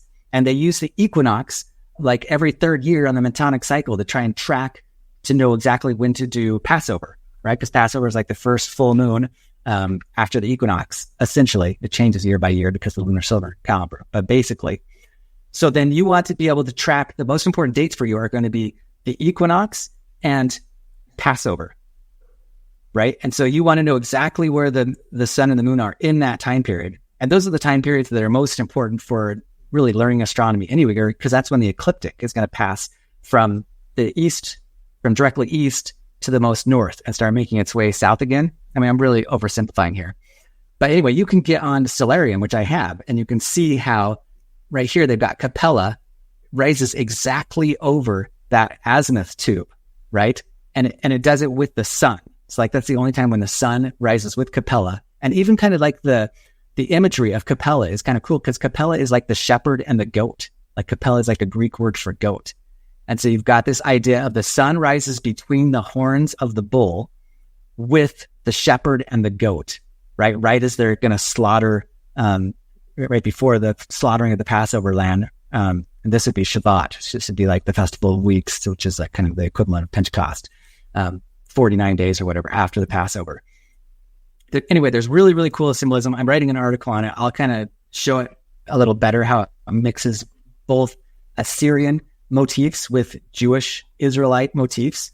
But the fact that you've got these astronomical alignments in Monte Alban, not just the east-facing temple, but also the facing toward Capella. And not only that, like the temples, like these side temples are built to track the summer and winter solstice as well, right? Because the sun rises and sets like right over this altar. So anyway, really, really cool alignments. Just Google it. Like Google Monte Alban Observatory celestial alignments, Monte Alban observatory alignment with Capella. You'll find so many articles on this kind of stuff. And then it'll suddenly make it come alive to it's like, holy cow. Nephi was not playing around. Like he started a tradition in Mesoamerica the same way that Solomon did in Jerusalem of a priesthood group that lasts thousands of years, builds the biggest, most impressive sanctuary in the New World with a priesthood cult that lasts all the way up to the conquest, right? With huge amounts of tombs. And that's the next thing I want to go through. So I want to talk about the tombs really quick. Let me find this illustration of the tombs because holy cow, this is cool. Okay, check this out. All right, so this is one of the tombs. Like here's an illustration of two different tombs under buildings in Monte Alban. Like these are not small little tombs. Like I say, 250 tombs are found in Monte Alban, right? Probably more than any other site in as far as actual tombs, not just burials in the New World. Even if there are some impressive ones in the Mayan lands and some impressive ones in Teotihuacan. So, and in these, you had these really rich grave offerings and you had all these kings and you even have like manuscripts that show the succession of kings, right? So here's an example of a tomb that like they really do remind you of Egyptian tombs, like the size of them, the number of chambers there are, the grave goods that are in them. It's like, wow, this just really feels Egyptian. And like I say, I think at one point they will find some of these tombs underneath Jerusalem as well that have the kings. Here's another really cool example, right? So in the Temple Mount of Jerusalem, if you've ever been there, they have these things, these little capellas, right? So like if you've heard of the Dome of the Spirits and the Dome of the Ascension, right? This is kind of how these little geodesic domes look. But they find the exact same thing in Monte Alban, right? So every one of these little squares, if you can see my cursor, is one of these little dome things that they find. And they've all been destroyed, but they find in grave offerings kind of what they think they probably looked like. And so they've reconstructed these little architectural monoliths. Let's see, what do they call them? They call them temple shrines. But yeah, you can go to this paper, read kind of this stuff and see all these little spots that they probably had these little domes. It's like are crazy how well they match even those little things with things that are on the Temple Mount. And I mean, the things in the Temple Mount that exist right now, they probably were built in like Muslim times, but maybe they are replacing earlier ones, right? Or maybe there was communication between Israel and Monte Alban all the way at 200 AD, which really wouldn't surprise me. I think that they were coming up into the heartland all the way to 1000 AD. And that's why a lot of the Brewer's Cave artifacts that they find look like medieval, like child cartoonish weird stuff, you know, of motifs that's obviously medieval in date, not pre-Christian. Okay. So we're going to go a couple more things. Okay. Check this out. Okay. Do you remember when you interviewed, the cave for the Mintanao archives that he either went to, or maybe he just saw it in a vision or something. Or a cloud parlor. Yeah. Yeah. So who knows? I thought that was an awesome interview. Very interesting. Right. I'm a naturally skeptical person. So I'm always like wondering, like maybe he just saw that all in a vision. It didn't actually go into this cave. But either way, I would love to talk to him sometime. Have him convince me that he went there, because he's just kind of trying to say some things like he blew it up with dynamite. Because anyway, there's a lot of mystery there. A lot of mystery that's really interesting. Okay, but remember how he said that there was a crystal skull? Yep. Right. So check this out. Within one of the tombs in Monte Alban, there are these crystal goblets and a crystal feline skull that they've made, right? And I don't even know how they do this. Like they obviously had technology. These are early tombs. They had technology to create glass. Maybe this is natural. They must have had 3D printers then, huh? Lance? For real. For real. Yeah. I mean, these are not plastic. These are true crystal. I don't know whether they found crystals that big and really found a way to polish them. Like basically just keep rubbing them until they created the shape they wanted. But they find skulls covered with jade. Like it's very interesting to me, the correlations between what he talks about and all of that and what Brewer's Cave talks about and the tombs at Monte Alban, because all of these artifacts are found in the tombs of Monte Alban. And check this one out. So Latter-day Chad's going to go nuts. Do you remember, where is it? In Brewer's Cave. So this is what the mummies look like in Brewer's Cave, right? No way. Red-headed. And do you remember their headdress? Like compare that to this that was found in, I think, Tomb 7 of Monte Alban. Like how wild is that? Yeah. So because we've got two different tombs in the Sanpete Valley, right? We've got the Brewer's Cave one. Yeah, and they've both got things that match with stuff that we find in the tombs of Monte Alban. Like how crazy is that? That's wild. And maybe that's coincidence. Not only that, like even to the earrings, like look at, and this isn't the only one. Like go in there and just like Google grave goods of Tomb 7 or Tomb 105 or the tombs of Monte Alban, and you'll see like there's so many grave goods and they're all like made of gold and crystal and crazy stuff. But look at these little dangly things and compare that like to the dangly things that he even shows. Like even the jewelry is somewhat similar, right? And even kind of this shoulder pad thing. It really is nuts. Between Monte Alban and Brewer's Cave. Yeah. Please, someone slap me. So Seriously. then you have to, if you don't believe Brewer's Cave and you think, well, it's all fake, you have to be like, well, okay, did the person who faked these images of Brewer's Cave, like look at Monte Alban and use that as his like template? I doubt it. He would have been looking at at Mayan stuff. So when would, like, you'd have to say, when did he come out with this Brewer's Cave stuff? Was it like the 1950s or something like that? Yeah. 80. So we didn't have the internet. The initial one was like that. Was he first found it supposedly in the 30s, right? And he released it in the 60s or whatever, and then it got publicized in the 80s, and the second guy went in the 80s. Isn't that what it was? I'm just saying to get that information on Monte Alban at a time before the internet was working is, highly unlikely. Yeah. And it has enough differences that I would think it doesn't seem like he copied it. It seems like these are true coincidences, like coincidences, correspondences, correlations. It just seems wild to me. Maybe it's coincidence, but it's pretty cool. Like find that in Tennessee, like for real, guys. And the correlations are just, they're mind blowing. Okay, let's see what other things. Okay, just so much cool stuff. Like holy cow. Can you go back to that slide real quick? Yeah, this one right here, just real quick. Go back to that slide. I just got to take a picture. I know I'm going to have this later, but I got to. All right. But it was originally in the 50s. My bad. With the redhead, the slide with the redhead. Yeah, the redhead, Lance. Yeah, the redhead is back. Okay, let's see. Right there. Yeah, there we go. Okay. Yeah, that's all I needed. Yeah. Anyway, we're gonna go to these places. This is where we're going, guys, and we're gonna see all this stuff in the visitor center, and you'll see even more. And we can't even scratch the surface because, like I said, Monte Alban is one of like 7 different sites in the valley. So there's all these other sites that have these huge tombs, like Mitla, like Lambateco, like San Jose Mogote. Yeah, we still have a few spots available. So jump on it. Reach out to us. We'll give you the details. If you want to jump on a phone call, we've done this as well. We'll explain to you how the whole thing's going to go. Yeah, there's tons of writing in Monte Alban, like the earliest calendar systems, the earliest writing, like there's pervasive early writing in Monte Alban. Whereas in the Mayan world, it's like it really doesn't start until 100 BC. Really, you find like a couple different examples in caves and that, which I don't really believe the dating in caves. It's so easy for radiocarbon to get corrupted by dead carbon within outside. But anyway, like the fact that the Zapotecs really are kind of the father of, along with the Isthmian script, they're kind of like the fathers of Mesoamerican writing, right? And Mesoamerican religion. And anyway, it's really cool stuff. Mitla, like look at all these motifs in Mitla, the columns, and how well it matches even with Roman things. And we talked about in our last video the correlations between Teotihuacan and Roman things, and the little figurine they found in Toluca that's obviously Grecian. Anyway, there's so much crazy stuff. Check out that, like these Asiatic figures in Mitla. There's tons of Asiatic stuff.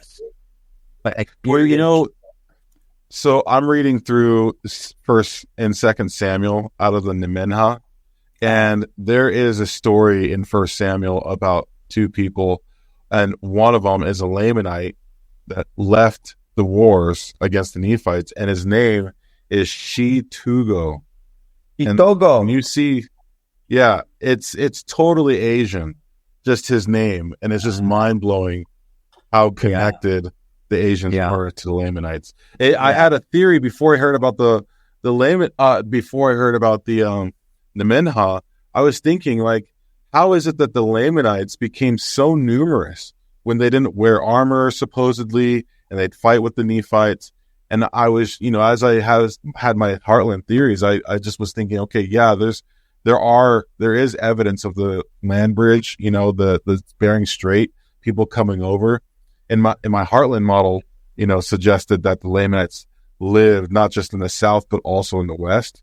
But now that I got this continental model from you, it's just fascinating. I mean, because I believe that the land was completely right. That the Book of Mormon is only talking about the groups that came over. So when it's really focusing on the Jaredites and the Nephites and the Lamanites, they try and kind of discount the natives that were already there. But I think it was fully inhabited, both when the Jaredites. Well, the Jaredites is complicated. I get that in another story. But definitely with the Nephites and Amalekites came, it was fully inhabited, right? And so they are basically colonizing these existing groups. And the idea of like where the groups are, and let me go through a couple things really quick. We got to end here, but so if you haven't read about Mixtec manuscripts, right? The Mixtec and Zapotec writing traditions are robust. They have lots of correlations with things in, just like Midiga talked about, all the way into Canada and North America. Like the idea of their sacred bundles go all the way up into the Southwest. There's so many correlations between the Southwest and the Eastern United States with the Mixtec. And I think that as these groups release the records, like Midiga talks about, they'll find out how well they end up matching with a lot of these written records. Like the Mixtec, especially their logograph language, it was like these mnemonic devices. They would draw a picture, and then in the details of that picture would help tell a big story that they would then pass down generation to generation. And that's the same type of thing you find in the petroglyphs of the Southwest and the Eastern United States. They use pictures to help them remember stories that they passed down generationally. And there's still tons of evidence of that. There's so many YouTube videos. If you haven't gone on and just like look at the tombs of, like just look how cool this is. Maybe we don't. Oh, you.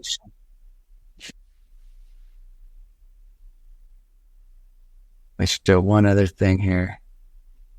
I'll edit the video in. When it gets down into this tomb. So we can add the music or whatever. Yeah, and we're just taking too long. But there are just room after room after room. Okay, anyway, I'm not going to show all that. Room after room of tombs underneath these sites. Like I said, the Lamanites and Nephites are divided by people. They find in archaeology that there was two different kingdoms, that they had like a no-man zone between them for a time period where there was some kind of truce between them. And then there's tons of cities within the area itself. It's separated from the Teotihuacan Empire by the Mixtec sites. We went over this in another video, how it matches totally with Captain Moroni, because all these sites get abandoned out of the valleys and they build these hilltop fortresses. And it lasts all the way into Aztec times, where you've got all these fortresses and these multiple lines that separate the Zapotec and the Mexican Highland Teotihuacan Empire, right? Matching perfectly with the Nephites and the Lamanites and their wars and Captain Moroni's new border that he builds. These are just some pictures of all of these hilltop fortresses in that border area between the two, which you have nothing like that in the Heartland, which the Heartland has the issues with the Sea West anyway. You've got these motifs in Monte Alban where for some reason they like have kind of an emphasis on genital mutilation. And so they think that it has to do with like they're taking captives and they're like killing them and somehow like mutilating their genitals. But I think it's like, well, it kind of really reminds me a lot of all the emphasis on that you find in Egyptian artwork, and it has to circumcision. They're circumcising people and they have like glyphs that really show circumcised groups and the emphasis on the seed of their priesthood cults and its emphasis on having children and the seed. It reminds me of that. Even if there is some things to do with captives as well, or maybe venerated ancestors, hard to tell. The alignments that we talked about match alignments that you find in the Mexican Highland, in Teotihuacan, and in Cholula as well, and how they were actually using the volcanoes to do these same alignments that we talked about, where Capella will rise, between their eastern alignment and their alignment to the northwest. You can read this and pause it if you want to, because these are really awesome correlations between the Book of Mormon and Mesoamerican sites, because it tracks that period of holy days from the spring festival, from Passover to Pentecost. Let's see, let me go. I gotta call this. Okay, the one other thing that I wanted to find was the climate. Like, climate is a huge one Because if you look in Mesoamerica or the Americas, like there's a verse that talks about how when Nephi came over, that his crops grew in abundance, right? Which means like he's taking crops from Israel, which has this Mediterranean arid climate, and he's planting them and they're growing in abundance. What grows in Israel? What would it have been green? Like wheat, barley, olives, things that require a very arid climate. Like the idea that he's going into Georgia or into Chiapas, into these jungles or super wet areas, and then his crops are like growing amazing, seems a little far-fetched. Whereas if you look at Oaxaca, like I was talking about before, it has a very, very dry climate. Like it's got a small rainy season, but the rest of the year it is very hot and very dry. And even more so as you head up to where I believe that the Nephites then migrated to, right? They migrated from Oaxaca Valley up to Puebla and the valley of the Basas Basin in Morelos. But those areas have the exact same climate as Israel. And not only that, their land of bountiful, for me, the land of bountiful is the Mexican highland, where all the crops in the old world end up growing. You can't grow even in Mayan times when the Mayans were like spreading like crazy down in the Yucatan, they must have been importing large amounts of food from the Mexican highland, because even corn doesn't really grow very well in the Yucatan, right? And definitely not the grains. It's like the Mexican highland has always been the breadbasket of Mexico. It is now, it was then. It's always been where the largest populations were, right? Well, why? Because that's where the climate is dry enough to grow their main food staples, their grains, right? Even their corns. And it's all along this shelf of area that matches the climate of Israel. And then it goes up the west coast. Anyway. Lance, is there going to be good ceviche in Monte Alban? You know, I bet you they've got to have the best ceviche. Oh, I can't wait to eat there. I'm telling you. I want street tacos. Okay, Trevor, all this talk about Mexico, Trev, we getting tacos today? I'm getting tacos today. I don't know if you're getting tacos today, but Well, can I join you? Vámonos. Muy bien. There. What's that? Can I get a Mexican Coke while I'm there? Yeah, they have Mexican Coke. Absolutely. For those of you who don't know, I have a street taco place near my house in Kaysville that I go 4 to 5 times per week religiously. What are they? I love So, okay. Are we done with the slides? Or We're done. Yeah, I've hit it enough. There's more things. You know, I hope that you guys will just kind of go back to that first area where I had all the correlations and just realize that they're crazy. Like there's so more. And just when I think I found them all, I find another one like all the time. just so you know, as a guy who doesn't really get into the geography, and I've read the Book of Mormon about Nephi's temple, and I've never thought, I wonder where that is. I'm just like, that's cool that he built that. I'd never even come across in my mind like, I wonder where that is. It should exist. And after meeting Lance and listening to Lance, I'm convinced it does exist. And you know where I'm convinced, Lance, that it exists? Not in Tennessee. I'm pretty convinced that Monte Alban is the spot. I think you have presented the best argument out there. And if there is another argument out there for Nephi's temple, what was it? 2 Nephi 5:16, I think is the scripture reference. If you have, is that right, Lance? Did I get that right? I think that's right. Okay.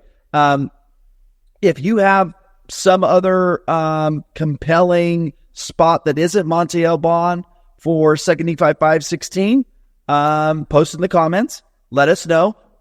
I would love to have you on. I would love to look at the evidences, but this is the only one that's been truly presented to me that I've seen that I'm like, the evidence suggests that this is the case. The carbon dating suggests that it's the proper time period, the way it's constructed. So yeah, really thank you, Lance, so much for doing all this work. I hope all of you that watch our videos understand, Lance doesn't get paid to do this. Zion Media isn't paying him to do this. He is sharing this with us because he loves this stuff. He loves the Book of Mormon. He loves the Savior Jesus Christ. And he wants to help gather Israel. He wants to help bring people to Christ. And he wants to help, in a sense, show that the Book of Mormon is a legitimate historical document, and there are sites, locations, archaeological evidences that it is historical. So if you like this video, then smash the like button. I guess it helps the algorithm. So please like the video. It helps push it out there more so more people can be aware of this, and they can draw near to the Savior as they understand, hey, this Book of Mormon, actually, there is evidence that it is true. Make sure you share it. If you haven't subscribed, what are you doing? Subscribe. We're almost at 10,000. We would love to be at 10,000 by the end of October. I don't know what Gaz says before we get to 10,000, but we need another 1,000 people to subscribe or so. We're at about 9,000. We'd love to get to 10,000 by the end of October. That would be amazing. October 25th is the current trend, between 25th and 31st. That'd be awesome. Hey, if we can get there by the end of October 23rd, that's the end of a Jewish holiday that is the Thanksgiving. Basically, they're the Jewish Thanksgiving holiday. I think it's called Sukkot or something like that. But yeah, October 23rd is the end of that. It starts October 16th and goes through October 23rd. So we'd love to be able to achieve that during that Jewish holiday. Thank you all for tuning in and supporting Zion Media. And listen, if you want to go and see these sites, if you want to go to Monte Alban, if you want to see what we've talked about in person and eat some amazing ceviche, and you get to hang out with Sir Lancelot, Trevor Keys, and David Douglas and myself, hey, let us know. Let's get it booked. We're trying to get all of this done in the next couple of weeks. We're going to solidify everything. So if you want to hang out with us and go see these incredible sites, let us know. We'd love to have you. I know there are some people that they're trying to figure out their schedules. They're like, gosh, I would love to go. I am trying to work out my schedule. I have the money to go. They're trying to get work off. So hurry up, secure your spot. They're going fast. Again, Lance, thank you so much for taking the time to put this presentation together. For myself, I'm Shane Baldwin. For Trevor the Key Keys and David the Lion Douglas and Sir Lancelot, we'll see you all next time. Oh, go. I got something. We need to start announcing our next 100 days, our contest that we're doing. Oh, yes. Okay, so we are rolling out something fun to get our community involved, and we are going to be giving away $1,000 American, clarify, $1,000 cash to the Zion Media fan subscriber that recommends the best guest, like a future Lance, a future Alex Foyer. We're looking for somebody that is, faith-based, or they could be a sports figure, politics, culture, anyone that you guys think, I want that person on Zion Media. Or if you're watching this yourself and you're being like, I want to be on Zion Media, you could win yourself $1,000. What we're going to do is, over the next 100 days, we are going to open up our link tree, and there's going to be a Google form if you go in there, and it's going to be a place where you can click on it. You can go in there and fill out your information. You can fill out information on who the guest is, why you think they would be a great guest for Zion Media. And then we want you to either take out your phone and record yourself and give us a little explanation of why this person would be perfect for Zion Media as a guest, or do an audio that we don't need a video, but we just want to hear it more. It's a lot easier to perceive what your intention is versus just clickety-clicking on that. So how it's going to work is we're going to filter those in. We're going to go through them, scrub them, the ones that we like. We're going to reach out, contact, do a little pre-interview, see if they're podcast worthy, and then we're going to platform them. We're going to put them on the show. And as we put these on, once we get 2 or 3 people on, we're going to open our socials up for voting, where you as the fans are going to help us determine who is the best guest.